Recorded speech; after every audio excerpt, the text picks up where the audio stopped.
Hemos denominado la exposición de hoy, Aumentanos la fe, aumentanos la fe. A veces el tema más llamativo de un pasaje o el tema más impactante de un pasaje no necesariamente representa el temario o el énfasis de un texto. Este puede ser el caso que nos encontramos esta mañana, pues ciertamente si al leer la Escritura, sus ojos se fueron muy rápido al asunto del perdón de los pecados entre hermanos y de cuántas veces deberíamos perdonar, pues de hecho ese es el asunto más impactante. ¿Por qué? El perdón, hermanos, siempre cuando se habla del perdón de las ofensas unos a otros, ciertamente es un asunto que nos impacta, que tiene que ver mucho con nosotros. El tema nunca será indiferente para nosotros y sin duda, pues obviamente hablaremos de esto porque hace parte del pasaje. Sin embargo, la enseñanza principal de lo que leímos va mucho más al fondo, de donde el perdón es solamente uno de sus frutos. Pero debemos apreciar lo que el Señor Jesucristo hizo aquí. Y es tomar uno de esos asuntos que son muy sensibles, que nos pegan tan duro a nosotros, como es cuando se nos desafía hacia la capacidad de perdonar, que el Señor haya tomado ese asunto sensible y lo haya usado para enseñarnos asuntos más sensibles de nuestra existencia humana y mucho más para ayudarnos a entender uno de los principios más grandes del discipulado cristiano, de la vida de quien desea seguir al Señor Jesucristo como uno de sus discípulos. El Señor hace una exhortación general. Recuerdo el contexto, de qué estamos hablando.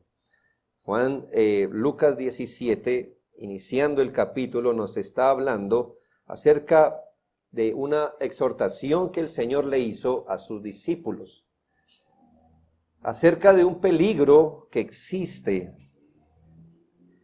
y es llegar a ellos mismos ser o llegar a poner un tropiezo para las personas que estaban buscando seguir a Jesucristo como el Señor, como el Salvador.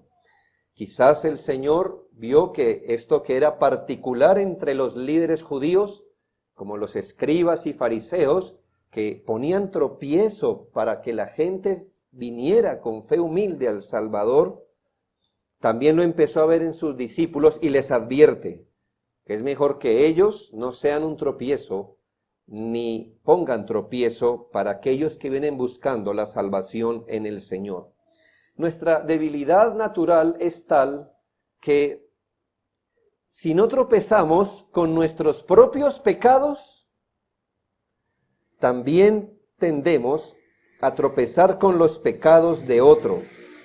Pero el asunto se vuelve sensible en el caso de los que recién están entendiendo el Evangelio, porque ellos no tienen la fortaleza necesaria para soportar muchas de estas cosas. Pero el Señor pone de manifiesto el asunto del tropiezo del pecado y consideres que si no es esto el tropiezo en la vida cristiana.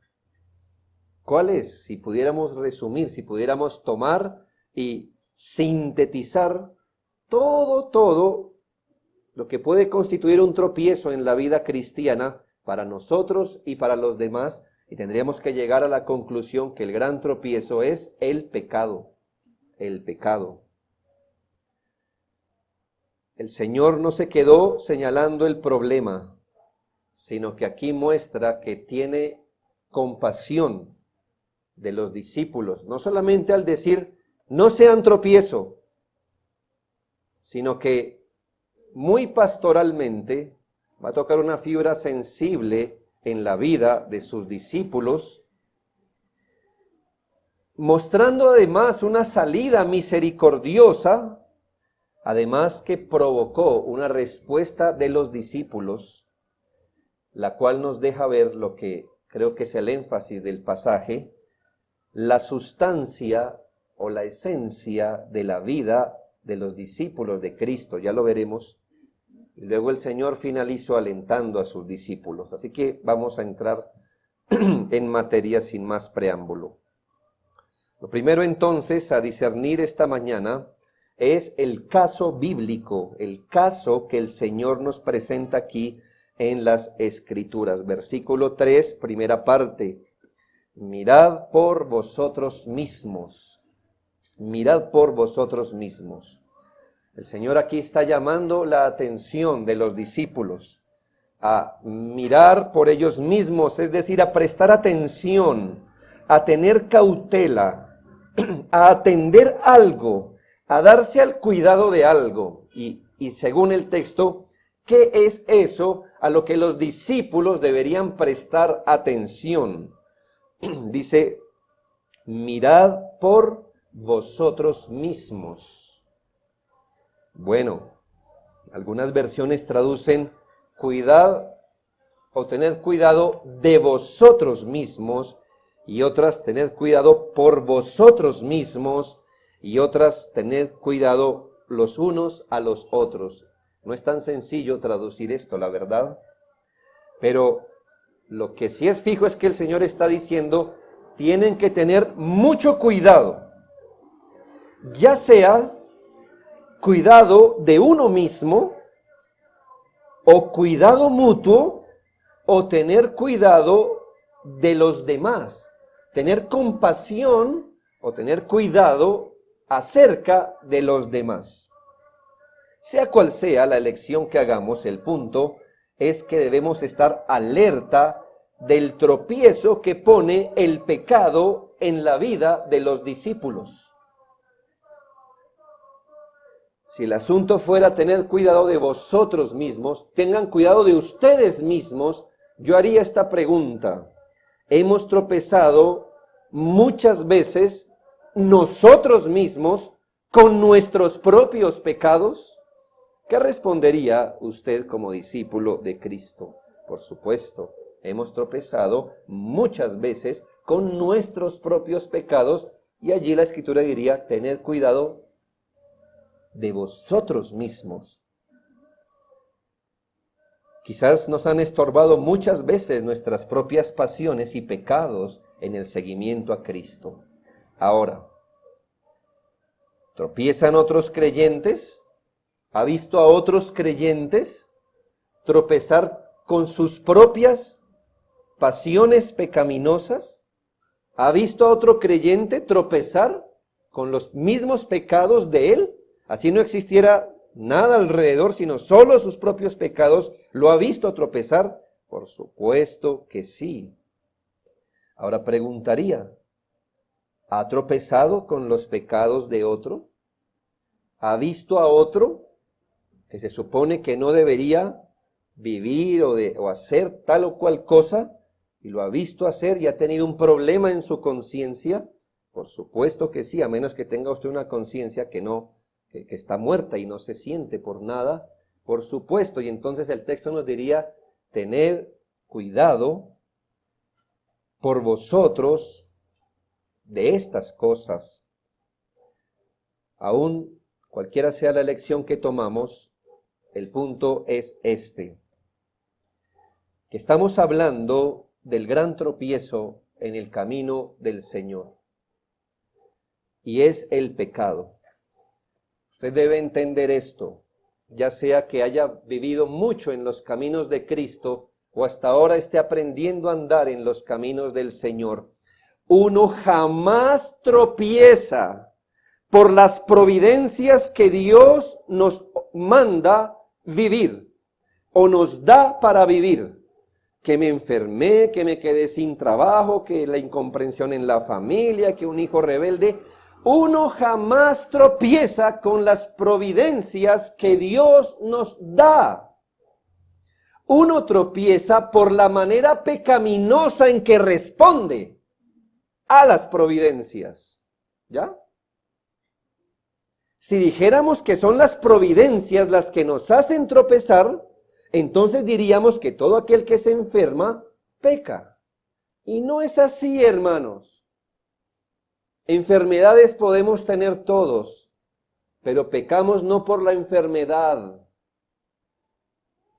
Tropezamos cuando respondemos pecaminosamente a la enfermedad. ¿Le han maltratado? Por supuesto, ¿verdad? ¿Ha pecado? Por supuesto. Pero no es el maltrato lo que nos hace pecar, porque entonces tendríamos que decir que cuando Cristo fue maltratado, entonces, por ende, debió haber pecado, y no es así. Aquí hay uno que pudo ser maltratado y no pecar. Así que uno puede ser maltratado y no pecar. ¿Por qué pecamos? Porque respondemos pecaminosamente a las providencias. Estoy sin dinero, estoy en una situación económica difícil, por eso peco. No, mis hermanos, uno no peca por tener una situación difícil económica. Uno peca por responder pecaminosamente a esa situación, porque Pablo dijo, sé vivir abundantemente y sé vivir humildemente. Así que quítese de la cabeza esto y sobre todo del corazón. Si usted está aprendiendo a seguir a Cristo o ya ha andado mucho con Cristo, es mejor que entienda que las providencias no nos hacen tropezar. Uno tropieza por la manera pecaminosa como mira las providencias, cómo las asume y cómo las vive. Es más, formalmente hablando, ni siquiera uno debería tropezar por el pecado de otro. Como diciendo, no, pues tengo excusa. El otro pecó, pues entonces yo también pequé. No, mis hermanos, nadie debería tropezar aún viendo pecar a otro. Lo hacemos cuando calificamos pecaminosamente los pecados de otro. Piense, si así fuera, que cada vez que alguien peca nos hace tropezar y pecar, entonces, ¿cómo hubiera sido el caso con el Señor Jesucristo? Cuando el único que pisaba la tierra que no pecó es Él. Del resto, los demás, todos pecaban. ¿Y entonces qué? ¿Qué lo vio? ¿Deprimido? ¿Pecando también? ¿Respondiendo mal por mal? No. Así que uno no peca cuando ve a otro pecar. Uno peca cuando lo mira y responde pecaminosamente al pecado de otro. Por eso uno peca y tropieza. Así que formalmente ni providencias ni los pecados de otro lo deberían a uno hacer pecar. A veces pregunto, ¿por qué usted tropezaría por ver a otro hacer lo que usted también hace? Mire, es que este cristiano, mírelo, qué mal ejemplo está dando. Y de hecho no deberíamos dar mal ejemplo. Pero me gustaría verlo a usted al volante cuando alguien lo cierra. ¿Verdad? Cuando el vecino pasa, que es muy común. Ya a veces mi límite, ya creo que he llegado al límite de las personas que tienen perrito y no se hacen cargo de la suciedad de su perrito. Justamente al frente de su casa, ¿verdad? Pero ¿por qué nos escandalizamos que otro haga lo que a veces nosotros también hacemos? ¿Sí ve, hermano? Si uno tuviera una visión correcta del pecado de los demás, debería decir, él peca en esto, pero yo peco también así, de otras maneras. Bien, pero no es mi punto. El Señor está hablando del tropiezo. Y sabe, el Señor es tan pastoral que aquí toma algo muy sensible y deja de hablar del tropiezo para hablar de uno de los mayores tropiezos. Versículo 3. Si tu hermano pecare contra ti. Hermano, el Señor está metiendo aquí una punzada. Muy, muy misericordiosamente, solo para que saquemos del corazón lo malo Y es ese tropiezo que viene no solo cuando mi hermano peca, cuando veo que otro hermano tropieza, no, sino cuando mi hermano peca contra mí. El asunto se vuelve personal, ¿no cree? Porque si mi hermano puede tropezar, uy, qué mal ejemplo está dando, pero cuando me ofende a mí, es más, el Señor lleva el asunto más lejos, porque nos presenta la posibilidad que el hermano 7 veces al día me ofenda con el mismo pecado. Así que el Señor está hablando, y quiero cerrar aquí el campo de pensamiento, y es si tu hermano peca. Estamos hablando de los pecados entre hermanos, de los pecados entre creyentes, los pecados unos a los otros. Pero hermanos, ¿puede haber algo más de más tropiezo y más personal que esto? Que mi hermano no solo peque, eso sería un tropiezo, sino que peque contra mí y repita la ofensa todas las veces un mismo día. No es solo si mi hermano peca, sino el caso más sensible, peca contra mí repetidamente. Entonces, al plantear implícitamente el tropiezo del pecado propio, el Señor está planteando implícitamente el tema del pecado propio al decir, cuidaos a vosotros mismos, y al señalar explícitamente el pecado del hermano contra uno, el Señor aquí envía la salida. ¿Cuál es la salida? Primera medida, la salida en cuanto al pecado propio. El Señor da la salida en la misma frase donde implícitamente nos plantea el problema. ¿Dónde implícitamente nos plantea el problema? Con la frase, cuidaos de vosotros mismos. Ahí no está planteando el problema, pero ahí mismo nos está planteando la salida misericordiosa. ¿Por qué? Porque la salida, la manera misericordiosa en la que el Señor quiere que nosotros no tropecemos, es esta: mirad por vosotros mismos, tened cuidado de vosotros mismos. Hermanos, ¿cómo podemos quitar el primer tropiezo que encontramos? El primer tropiezo que encontramos es nuestro propio pecado. La palabra del mismo Señor nos enseñó la única manera en que ustedes no tropiecen con sus propios pecados es cuidando su propio corazón. Cuídense ustedes mismos. Hermanos, es que somos tan expertos en mirar, calificar, estratificar, determinar, intuir el pecado de los demás, y una ceguera tremenda para ver nuestros propios pecados. Y el Señor dijo, tened cuidado de vosotros mismos. Un discípulo del Señor debe ejercer la mayor vigilancia, no hacia los pecados, no que no pueda ni deba ver los de los demás, pero hermanos, la mayor vigilancia, los lentes más desempañados, el cuidado más meticuloso debería ponerlo hacia su propio corazón. El creyente, el discípulo, quien quiera seguir al Señor sin tropezar, lo que primero debería hacer es vigilar, en términos bíblicos y en la fe de Jesucristo, su propio corazón, para que su propia corrupción remanente, que yo no sé si a usted le pasa, pero había veces cuando me hablan de pecado remanente, tiendo a minimizarlo. Remanente es lo pequeño. Hermanos, es grande. Es grande. Es tan suficiente para hacernos caer, hermanos. No de la gracia salvífica, por supuesto, pero el pecado remanente puede hacer a un hombre un asesino y adúltero como David. Nunca subestime al pecado remanente. No piense el pecado remanente, sí, es como una manchita que le queda a la olla allí. No, hermano, es la olla podrida sobre la que está sembrada la nueva naturaleza. Ese es el pecado remanente.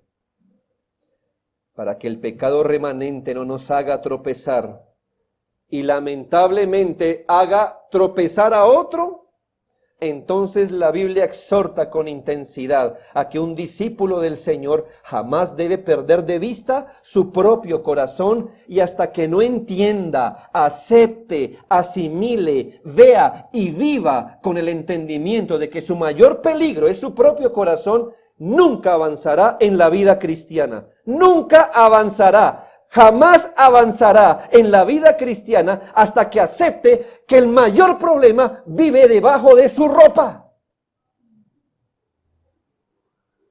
Usted es su mayor problema. Usted es su mayor tropiezo. Porque si aún todos fuéramos santos, usted tiene un corazón lo suficientemente corrupto aún para poner tropiezo cada día. Cada día. Por eso alabamos lo que el Señor hizo en el rey David. Cuando él pecó, se volvió y determinó cuál era el pecado. Él no dijo, no, es que yo tan solo, yo tan viejo, ¿Qué dijo él? Salmo 51:5, he aquí en maldad he sido formado, y en pecado me concibió mi madre. ¿Hacia dónde dirigió la culpa? Hacia su pecado. ¿Y cuál es la respuesta que él da en el versículo 10? Crea en mí, oh Dios, ¿qué? Créame más mejores amigos. Ay, Padre, haz que esta mujer sea más recatada. Ay, Señor, que no, crea en mí un corazón limpio y renueva un espíritu recto dentro de mí. ¿A dónde dirigió el rey David la raíz del gran mal? Hacia su propio corazón. Hay más testigos en el Nuevo Testamento, Filipenses 2:12. Por tanto, amados míos, como siempre habéis obedecido, no como en mi presencia solamente, sino mucho más ahora en mi ausencia, ocupaos en vuestra salvación con temor y temblor. De hecho, creo que ninguno de nosotros está interpretando aquí que le toque a usted mismo salvarse de sus propios pecados. No es ocuparse en cómo hago yo para expiar mis propios pecados. De eso se ocupó Cristo. Pero aquí se nos ordena hacer de nuestra salvación un asunto de nuestra ocupación diaria. De que el pecado no gane terreno, de afirmar lo que Cristo hizo, afirmarlo en nuestro corazón. Primera los Corintios 3:10-13. Pero cada uno mire cómo sobreedifica. ¿Cómo lo hace? Porque nadie puede poner otro fundamento que el que está puesto, el cual es Jesucristo. Y si sobre este fundamento alguno edificare oro, plata, piedras preciosas, madera, heno, hojarasca, la obra de cada uno se hará manifiesta, porque el día la declarará, porque por el fuego será revelada, y la obra de cada uno, cual sea el fuego, la probará. Mire cómo sobreedifica, mire cómo está edificando su vida. Ocúpese de su salvación, porque el fuego probará su obra. Ocúpese de su propio corazón primeramente. Gálatas 6:4 y 5. Así que cada uno someta a prueba su propia obra, y entonces tendrá motivo de gloriarse solo respecto de sí mismo y no en otro, porque cada uno llevará su propia carga. ¿Ya vio? ¿Quiere cargar algo? Empiece con su propio corazón. Empiece a cargarse con algo. ¿Quiere cargarse con algo? Empiece con su propio corazón. Yo sé, hermanos, que es fácil, es tentador, es la vía más rápida, amargarse, perturbarse por el pecado de los demás.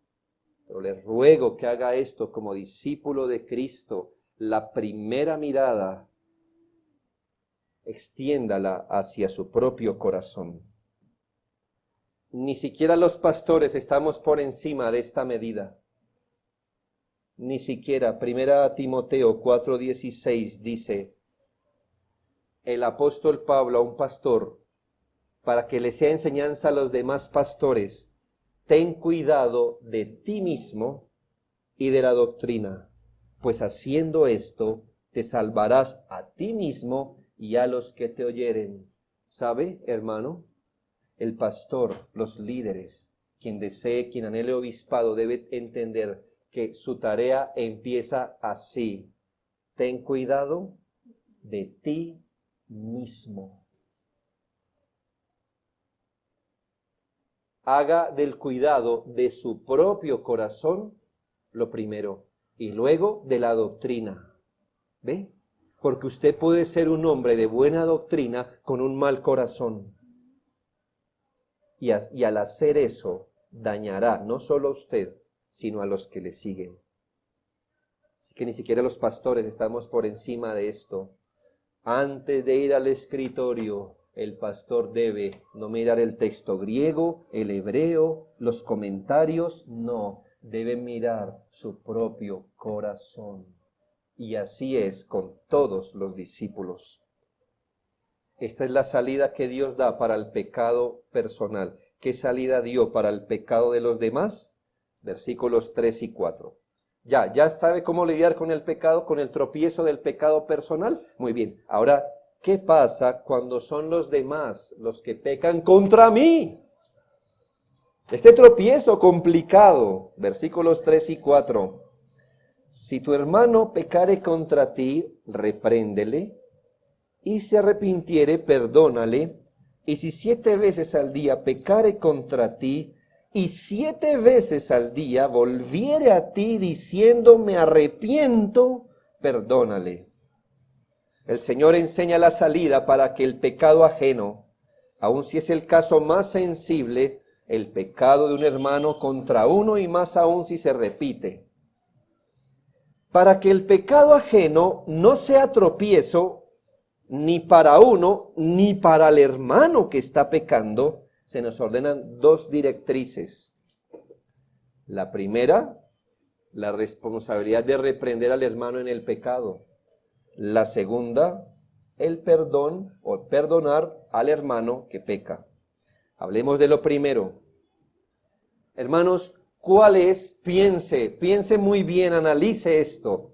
¿Cuál es el mayor problema del hermano que peca contra usted? ¿Cuál es el mayor problema del hermano que peca contra usted? No que haya pecado contra usted, que ha pecado. Ese es el mayor problema. No que lo que le pase a usted no tenga valor, sí, hermanos, tiene un valor, pero secundario. Lo más terrible, lo más peligroso, no es que el hermano haya pecado contra usted, sino que el hermano haya pecado. Sí, contra usted, pero que haya pecado primeramente. Lo malo del pecado contra uno no es que me ofende, me lastima, sino el pecado mismo delante de Dios. Así que el hermano que peca, ya sea que peque contra sí mismo, contra otros, contra el mundo, esencialmente está pecando contra Dios. Y la primera medida que el Señor pone para que el pecado no sea un tropiezo, para él, ni para mí, es que vaya y le reprenda en su pecado. La palabra repréndele es la palabra epitimao, que significa censurar, amonestar, encargarle algo, mandarle, reconvenir a alguien. Antes, si yo soy el hermano ofendido, antes de considerar el daño que me han hecho, debería considerar el daño que él ha hecho. ¿Ya? ¿Entiende las dos cosas? Muy importante. Antes de considerar el pecado que él me ha hecho, debo considerar el pecado que él ha hecho. Lo más importante. Y al considerar el pecado que él ha hecho, dice la Biblia, si tu hermano peca, repréndele, censúrale. El hermano ha tropezado en un pecado y es el deber de los discípulos sacarlo y quitarle del tropiezo. ¿Y cómo lo hacemos? Censurándolo, reconviniéndolo, amonestándolo o reprendiéndolo. No sea que el hermano, al no ser reprendido del pecado, lo siga cometiendo. No sea que el hermano, al que no se le censura del pecado, lo empiece a justificar. ¿Y cuál es el problema de tener un hermano que empieza a pensar que lo que hizo está bien? O que no fue tan grave, gracias a que nadie lo quiere censurar, gracias a que nadie lo quiere amonestar. ¿Qué estamos haciendo con el hermano? Le estamos afirmando en su pecado. Y dice la Biblia que no debemos ser tropiezo para el hermano. Así que si usted lo vio pecar, es mejor que le diga, hermano, ahí hay una piedra, has tropezado allí.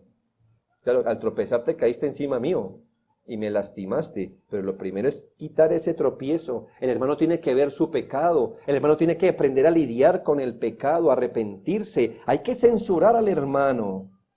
La meta, como usted ve, de la reprensión es que él se arrepienta. Claro, primeramente delante de Dios. Así, cuando un individuo se arrepiente delante de Dios, se quita el tropiezo. ¿Por qué? Porque el que acepta su pecado lo reconoce. Aquí hay un tropiezo y pide perdón y se aparta. De obvio que si el hermano reconoce su pecado delante de Dios, también ahora se reconciliará con el hermano al que ofendió. Y es allí donde la salida del pecado nos arroja a la segunda responsabilidad. ¿Y qué si el hermano se arrepiente? Pues hermanos, se cumplió el cometido. ¿Cuál era el propósito de la censura? Que se arrepintiera. ¿Se arrepintió? Hermanos, tropiezo quitado. ¿Qué dice la Biblia que hay que hacer? Entonces se le debe perdonar. ¿Por qué? Muchos hermanos tropiezan al pecar. Pero la Biblia contempla otro mal. Y es que muchos hermanos que luego de pecar y se arrepintieron, si no se les perdonó, tropiezan por no habérseles perdonado. ¿Lo sabía? Vuelvo y le digo esto, muy importante. ¿Cuál fue su primer tropiezo? Haber pecado. Eso ya lo estaba haciendo tropezar. Vamos a suponer que alguien lo censuró. Él vio su pecado, se arrepintió, pidió perdón.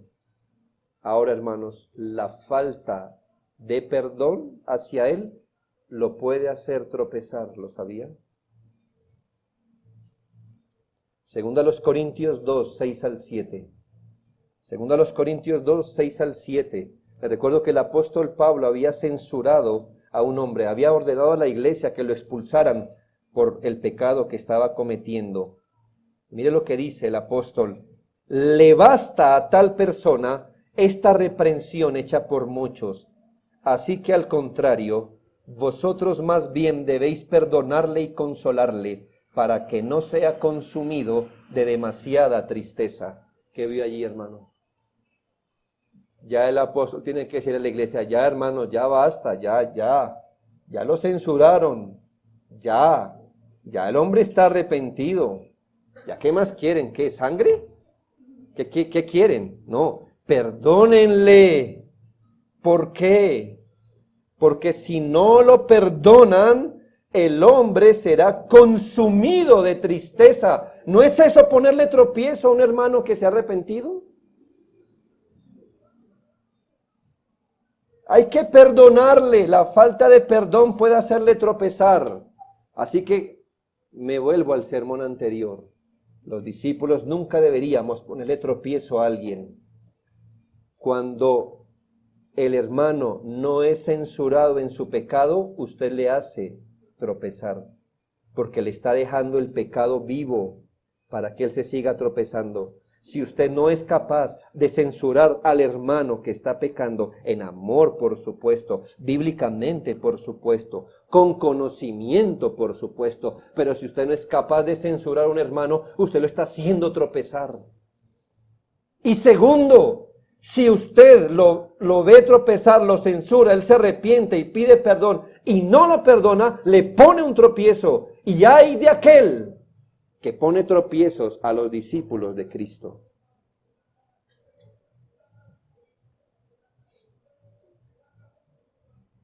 ¿Y qué pasa si el hermano comete su pecado tantas veces? Pues si tantas veces como peca, reconoce su pecado y pide perdón, es el deber del discípulo perdonarle.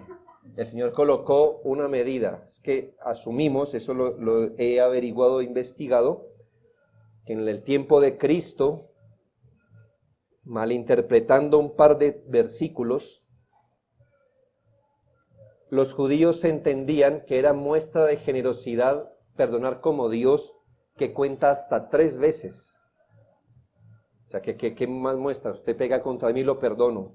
La segunda, ya le estoy mostrando paciencia. La tercera, le muestro generosidad. ¿Sabe qué dijo el Señor? Si aún fuera 7 veces, es decir, si fuera interminable, pero si el hermano reconoce y pide perdón, perdónale. Los discípulos debieron mirar al Señor como muchos de ustedes me están mirando. ¿Perdonarle? ¿Tantas veces al día? Bueno, y si no está, o sea, si ya van 2, quiere decir que en la primera no estuvo bien arrepentido. ¿Ve usted que el Señor nos pone a hacer un ejercicio de léale el corazón, mírele los ojos, si bota una lágrima, si se da golpes de pecho, si pone cierta cara, si arrastra los pies? ¿Cuál es la prueba? ¿Cuál es la prueba? ¿Qué dice allí? Si viene a mí y me pide perdón, perdónale. Es que no tenía cara de arrepentido, no sé cuál es la cara de arrepentido, pero no la he visto nunca, ni menos aquí.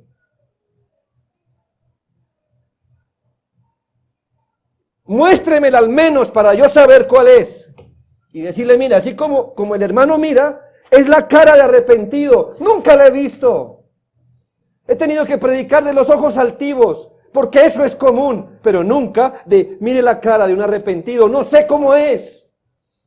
Dice que si el hermano viene y pide perdón, para que él haga eso, piense lo que ha tenido que pasar en su interior. Y volver a dar la cara por el mismo pecado 7 veces un mismo día. Eso ya dice mucho de él, ¿no? O que es un tremendo conchudo.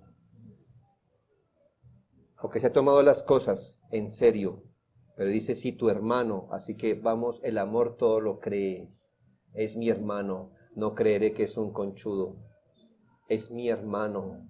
Si viene 7 veces a mí, perdónale. Y esto arrojó la petición de los discípulos, que es mi segundo punto. Yo lamento, hermanos, cómo ese título artificial se metió entre el versículo 4 y 5 en Lucas 17. A veces quisiera editar una Biblia donde no estuvieran esos molestos textos que a veces ayudan. Esos títulos no son inspirados, hermanos, eso que está en negrilla. Así que si usted lo quita mentalmente, va a ser mucho mejor. ¿Por qué? Hermanos, cuando el Señor dijo, y si 7 veces al día volviere a ti diciendo, me arrepiento, perdónale, dijeron sus apóstoles, aumentanos la fe. Yo he visto cómo se coge este texto y se saca del contexto, ¿verdad? Aumentanos la fe, pide el milagro, reclama tu no sé qué, confiesa su sí sé cuánto. No, hermano, mire el contexto, mire el contexto. Hermanos, el peso que sintieron los discípulos cuando escucharon esto.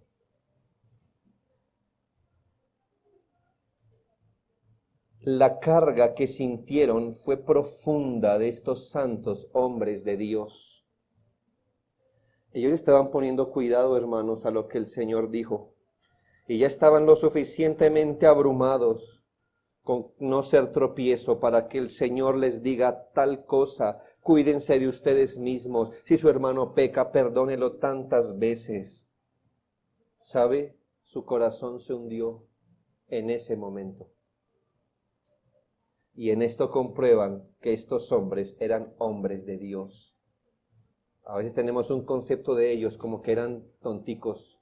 Oh, mis hermanos, eran lentos en muchas cosas, pero iban por delante del resto en mucho. Y en esto lo comprueban, ¿sabe?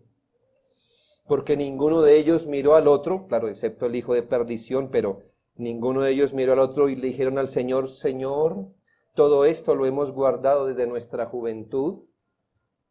¿Tropiezo? Nosotros no somos tropiezo, ni para nosotros, ni para otros. Perdón, eso es muy fácil para nosotros. Todo esto lo hemos guardado desde nuestra juventud. Eso hubiera sonado sospechoso, hermanos.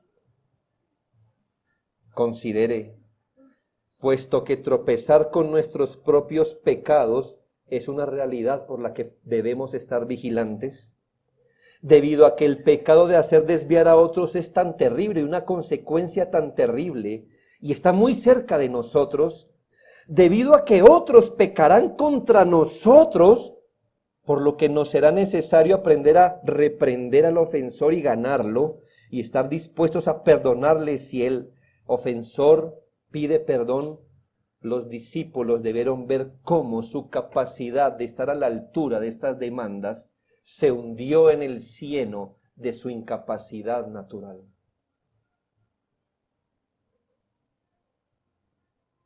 Oh Señor, aumentanos la fe. Vivir para seguir a Cristo santamente, lidiar con el pecado propio y con el de los demás, vivir sin hacer tropezar a otros, son asuntos que desafían nuestra vida al máximo. Allí los discípulos gritaron de angustia a una sola voz, porque no dice que uno o dos, sino dijeron los apóstoles al Señor. Así que todos se unieron, salió espontáneamente de su boca: aumentanos la fe, Señor. ¿Tendremos fuerza para hacer esto?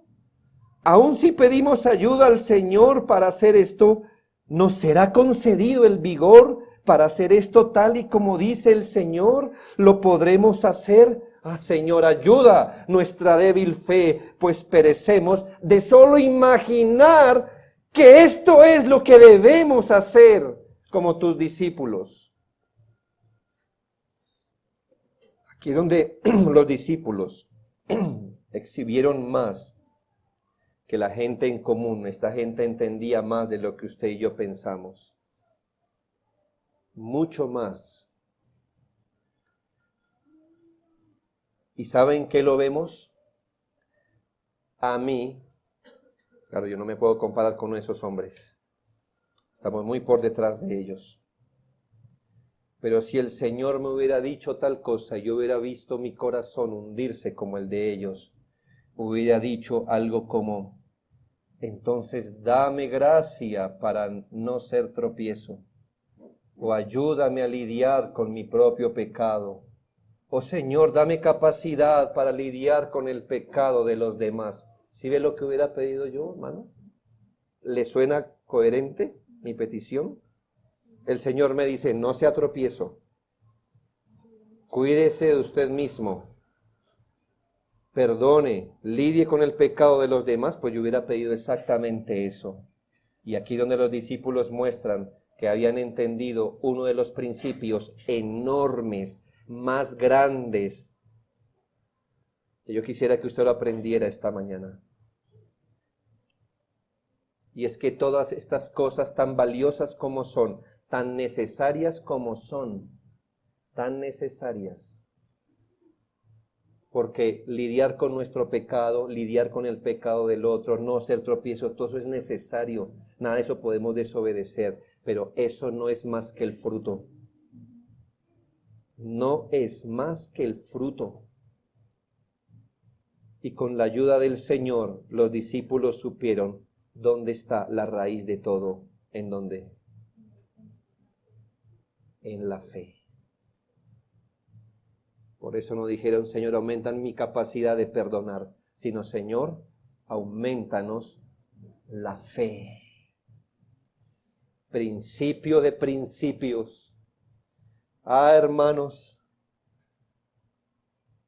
si usted me fuera a recordar por un consejo en esta vida, hermano, atienda este.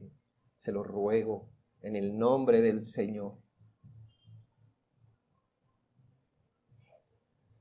Este es un entendimiento agudo de la vida del seguimiento a Cristo, el cual no consiste en llevar a cabo las cosas correctas.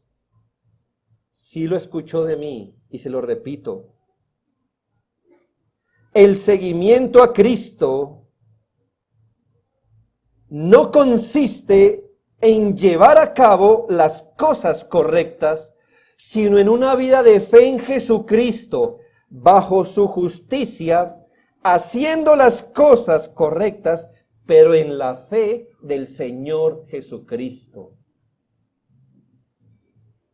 Entienda eso, porque no solo es la diferencia entre un cristiano maduro y uno infantil, sino entre un cristiano y quien no lo es. ¿Usted piensa que venir a Cristo es venir a mejorar su moralidad? ¿Seguro? Yo le puedo recomendar 10 instituciones que no son la iglesia que lo pueden ayudar a ser mejor hombre. Alcohólicos Anónimos es una. Y por ahí le puedo recomendar. Vea, eso lo hacen mejor hombre a usted.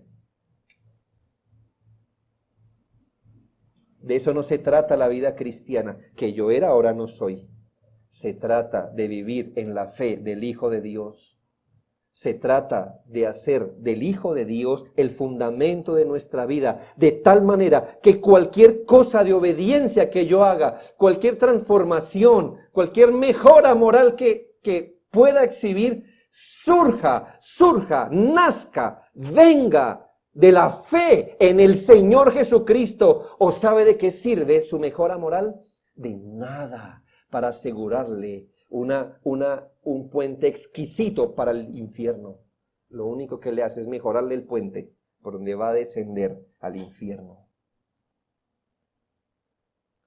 Aquí se nos abre un panorama que parece sencillo, porque ¿quién no ha escuchado la fe en Jesucristo? Ah, sí, todos, ¿verdad? Es la primera lección que uno le da a un discípulo. Pero es la lección que deberíamos aprender siempre.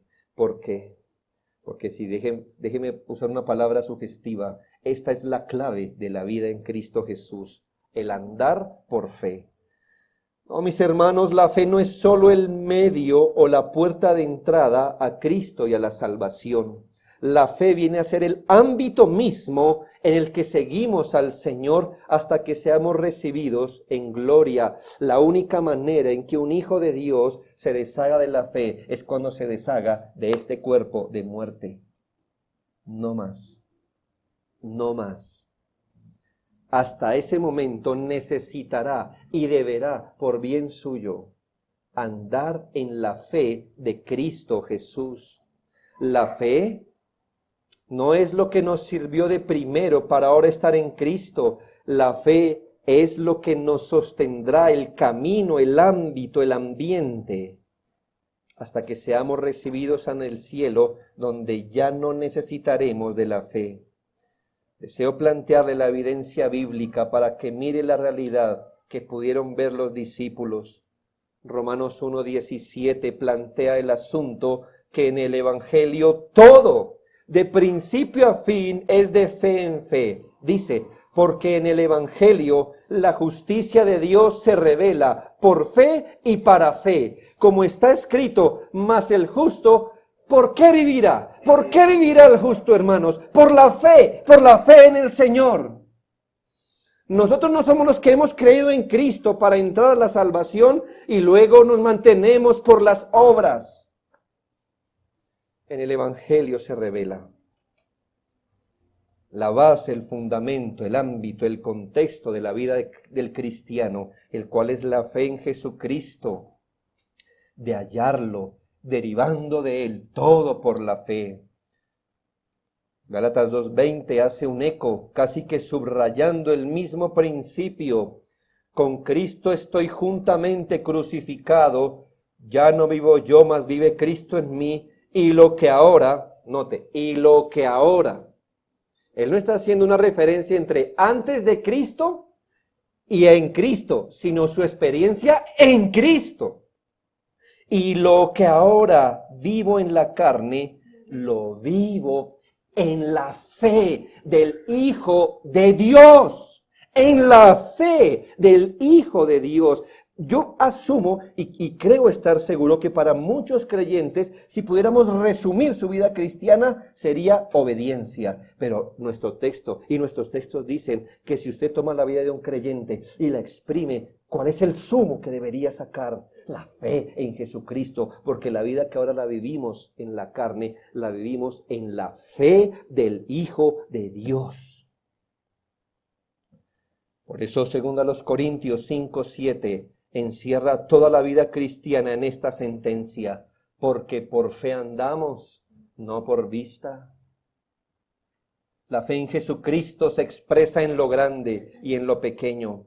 Note cómo Hebreos 4:12 advierte la causa de por qué algunos han entrado al reposo de Dios y otros no. Dice, porque también a nosotros se nos ha anunciado la buena nueva como a ellos, pero a ellos no les aprovechó el oír la palabra. ¿Por qué? Por no ir acompañada de fe en los que la oyeron. ¿Sabe? Usted puede estar aquí escuchando el mismo sermón que otro, e intelectualmente estar igual capacitado para responder un examen, un test, si yo hiciera.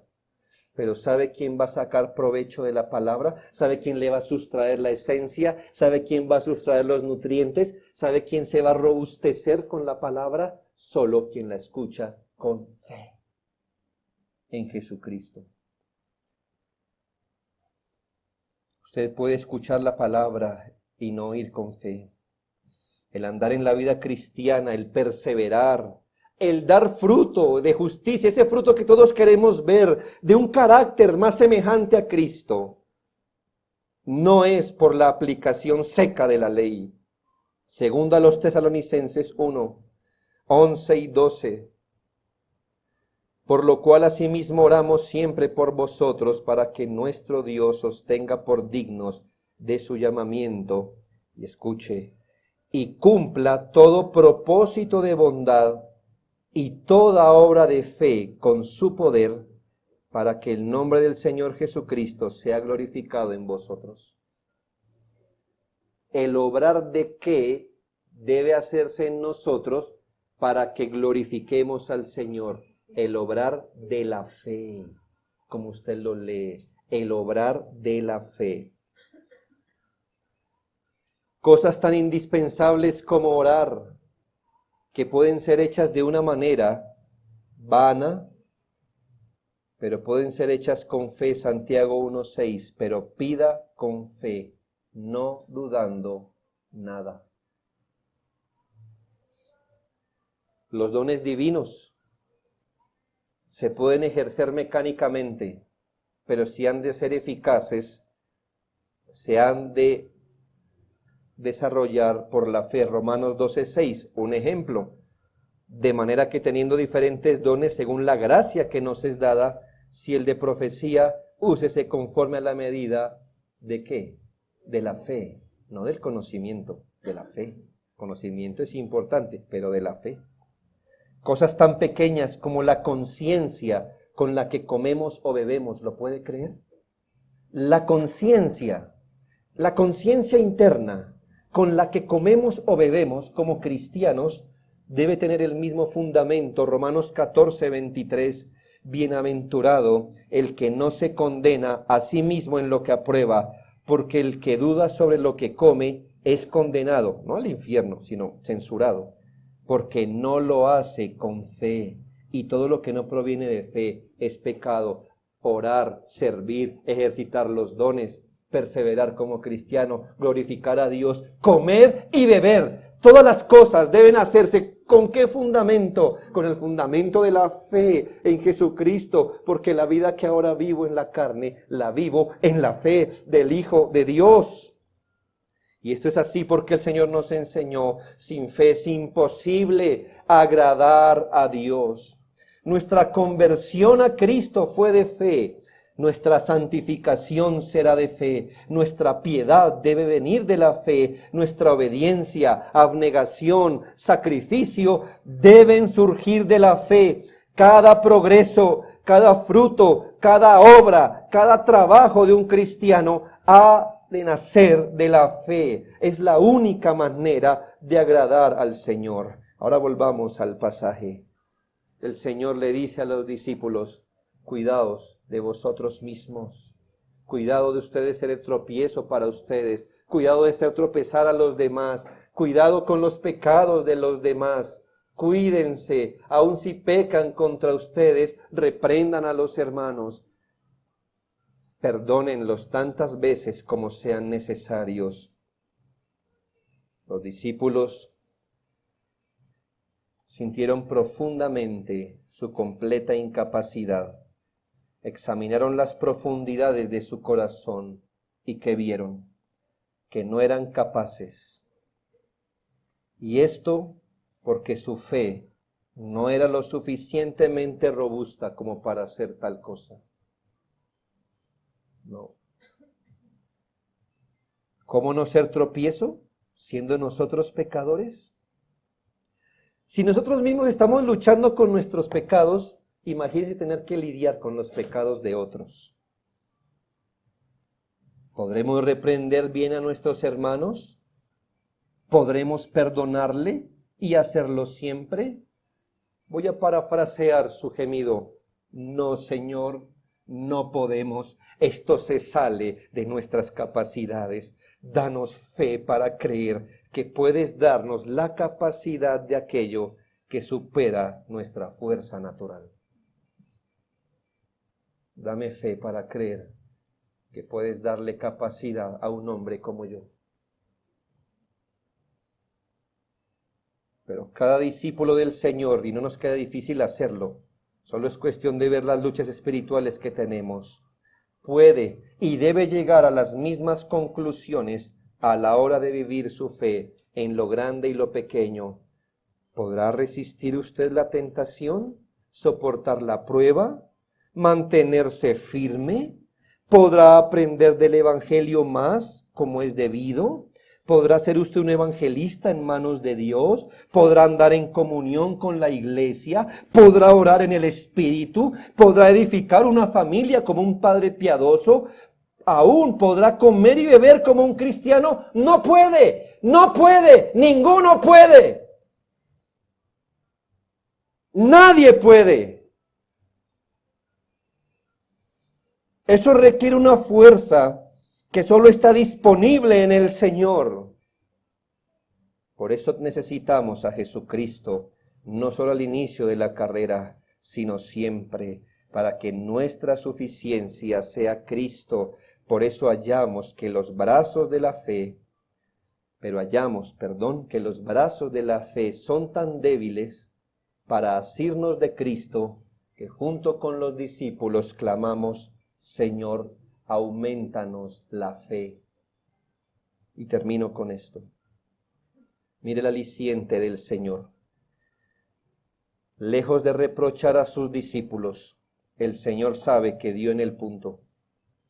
¿No es misericordioso el Salvador? ¿No es todo un pastor de las almas? ¿De las almas? ¿Cómo escruta el corazón nuestro Señor? Entonces el Señor les hace una afirmación tan fuerte que me parece a mí que es el equivalente a enviarle todo un escuadrón salvavidas a una sola persona que se está ahogando en el mar.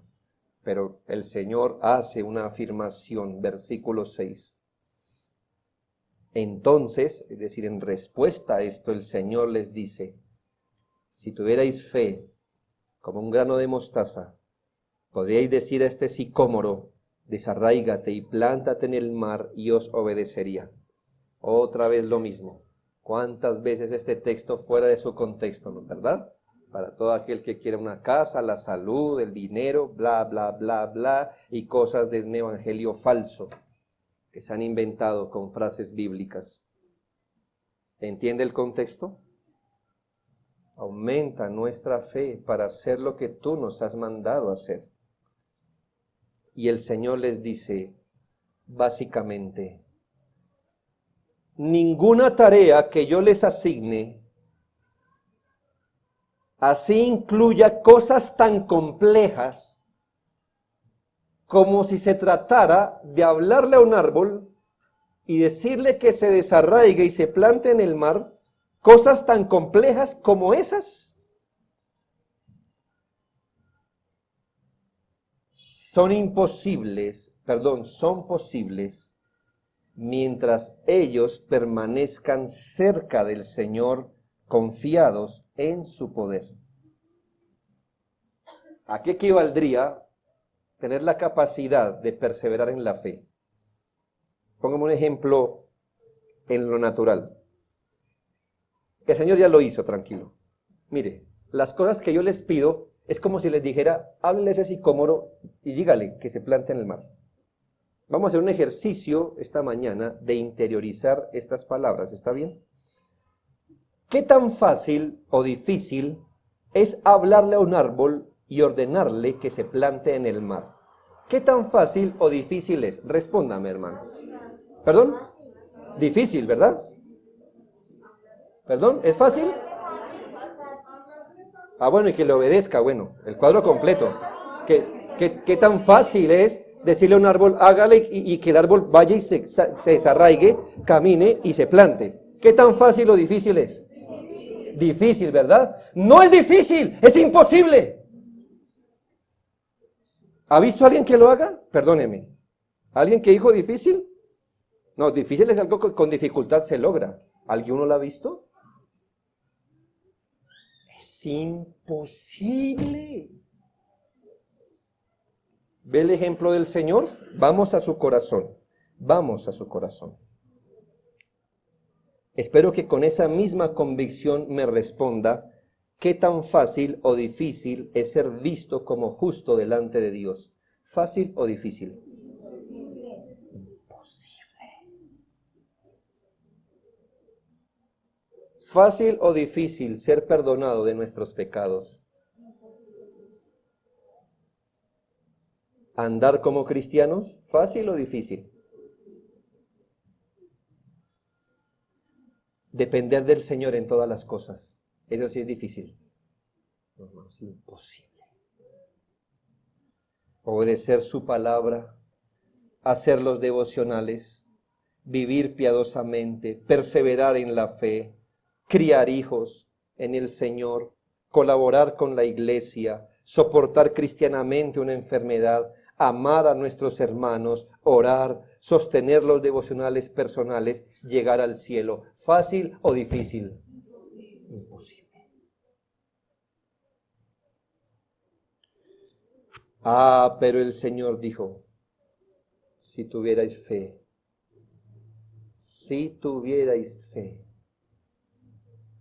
así fuera pequeña, si pudieras establecer ese trato confiado con Dios, ese trato dependiente con el Señor, Él os puede dar la capacidad de hacer estas cosas.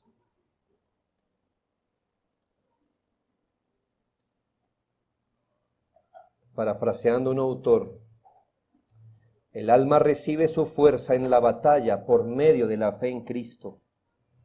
Este es el canal a través del que se hace llegar la plenitud de Jesús al creyente. Es por fe como nos llegan las ricas provisiones de la gracia. Es por fe como confiamos nuestra nulidad a la omnipotencia de Cristo. Es por fe como confiamos nuestra indignidad al mérito de Cristo. Es por fe como confiamos nuestra debilidad a la fortaleza de Cristo, nuestra necedad a su sabiduría. Es por el camino de la creencia en el Señor, ejercitando fe sencilla, acudiendo a Jesús temerosamente, temblorosamente, colgándonos de Él, vaciados de nosotros mismos. El Señor no dijo, si tuvieran la fe más grande, esto harían, sino si tuvieran fe, porque no es lo grande de la fe, es en dónde está puesta la fe. Vea, ponga una tonelada de fe en su capacidad para sostener sus devocionales, una tonelada de fe en su capacidad para ser un buen padre, para congregarse, para vivir sin ser tropiezo, toda una tonelada de fe en su capacidad y no hará nada. Mire con fe como aquel hombre que, mordido por la serpiente, no importa si era grande o pequeño, miraba la serpiente de bronce, una pequeña fe puesta en Jesucristo, y eso le proporcionará una tonelada de capacidad que usted no tenía para hacer lo que el Señor le ha mandado hacer. Por supuesto que aunque hablemos de fe pequeña, el Señor nos anima a que nuestra fe se robustezca, porque tan grande o ancho como sea el canal, más bendiciones fluirán.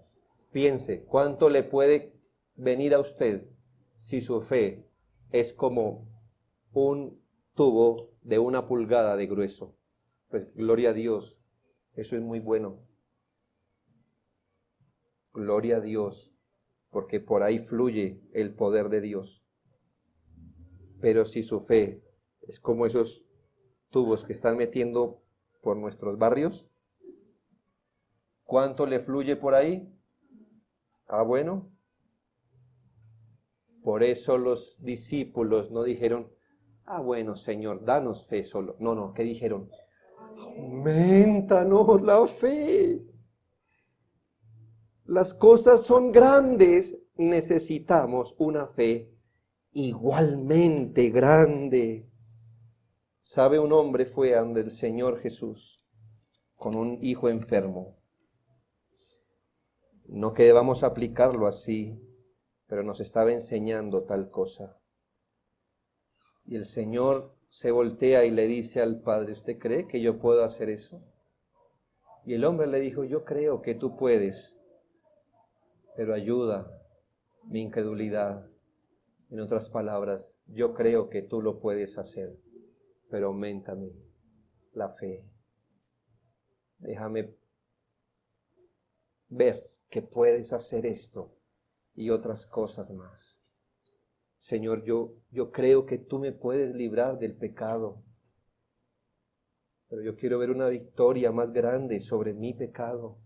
Aumenta mi fe, aumenta mi dependencia a ti. Creo, ayuda mi incredulidad. Que el Señor aumente nuestra fe, que así sea hoy y para siempre.